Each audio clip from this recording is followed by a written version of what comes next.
अब मैं अभी तो पहले छुट्टी काट के अभी वापस आसाम सिलचर जाना था, लेकिन मैंने 4 तारीख को टिकट बनवाया था, वो कैंसिल हो गई और उसके जगह पर कन्वर्ट करके दिल्ली से सिलचर जाने के लिए दूसरी फ़्लाइट के लिए हमको मैसेज मोबाइल में आ गया। तो वो भी बाद में वो 5 तारीख की थी, तो वो कैंसिल हो गई। उसके बाद 6 तारीख को हमने किया, तो ये भी कैंसिल हो गई है।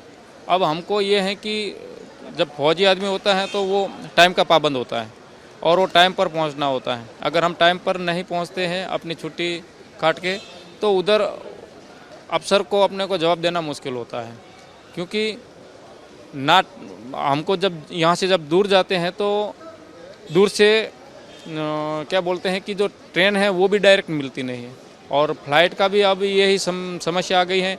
3-4 गुना जो ये किराया वसूल करते हैं, इतना हमारे अकाउंट में भी पैसा नहीं होता, बड़ी दिक्कत हो जाती है। अभी ये 2 बार टिकट बनवाया, हमारा पैसा करीब 30,000 35,000 चला गया। अब इतना तो हमारे अकाउंट में भी नहीं रहता। अब हम जाएँ तो कैसे जाएँ? यहाँ ना कोई व्यवस्था दूसरी होती है, ना कोई दूसरी फ़्लाइट से हमको शिफ्ट करके चलो हमको टाइम पर पहुँचा दिया जाए, ऐसा भी कोई व्यवस्था नहीं है। अब बड़ी दिक्कत हो जाती हैं, और ये बातें हम समस्या समझ लो कि फौजी की एक समस्या है, पूरे देश की समस्या है। जब तक फौजी अगर ये समस्या से जूझते रहेंगे तो हम दूसरों की क्या हम अपने सुविधा या सुरक्षा कर सकते हैं। तो ये बड़ी दिक्कत है, इसको थोड़ा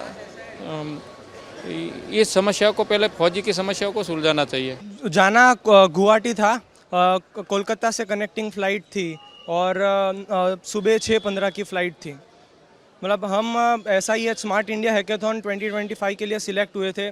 उसमें टोटल 74,000 आइडिया सबमिट हुए थे और नियरली 1400 आइडिया सिलेक्ट हुए थे। और हमारा सेंटर जो था वो नॉर्थ ईस्टर्न हिल यूनिवर्सिटी में सिचुएटेड था और हमें वहाँ पर जाके परफॉर्म करना था।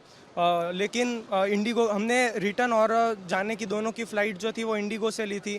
फ़्लाइट डिले होने के कारण अब हम वहाँ से नहीं जा पाएंगे, क्योंकि मतलब और कोई भी पॉसिबल ट्रांसपोर्टेशन वे है ही नहीं। ट्रेन में तीन दिन लगते हैं और मतलब हमारा पूरा जो मेहनत थी, हमने पूरा 6-7 महीने जो प्रोजेक्ट के पीछे मेहनत की थी वो सारी वेस्ट हो गई है। मतलब अब हमारे पास कोई और वे नहीं है, वापस घर जाना पड़ रहा है। और ये अपॉर्चुनिटी बहुत कम बार मिलती है। मतलब कई बार तो बच्चों को 3-3 साल तक इसमें पार्ट लेना पड़ता है, लेकिन फिर भी वो सिलेक्ट नहीं होते हैं। हम पहले अटेम्प्ट में सिलेक्ट हो गए थे, लेकिन फ़्लाइट डिले होने के कारण कैंसिल हो जाने के कारण जो है हम नहीं जा पा रहे हैं अभी। मतलब हमारी टीम 6 जन की थी और हमारे साथ 2 मेंटर्स आ रहे थे, मतलब मेंटर करने के लिए। तो टोटल 8 जन थे हम लोग। सेम इंडिगो से फ़्लाइट थी। मैनेजमेंट बोल रहा है कि आप रिफ़ंड ले लो, लेकिन फ़्लाइट रीशेड्यूल भी नहीं होगी और दूसरा कोई पॉसिबल वे है ही नहीं। मतलब अब सारे हाथ खड़े कर दिए। अब हमारा मतलब पैसा लेके क्या करेंगे जब अपॉर्चुनिटी मिस हो रही है? मतलब करियर अगर जो रास्ते में आ रहा है तो फिर क्या मतलब है पैसों का?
Subscribe to One India and never miss an update. Download the One India app now.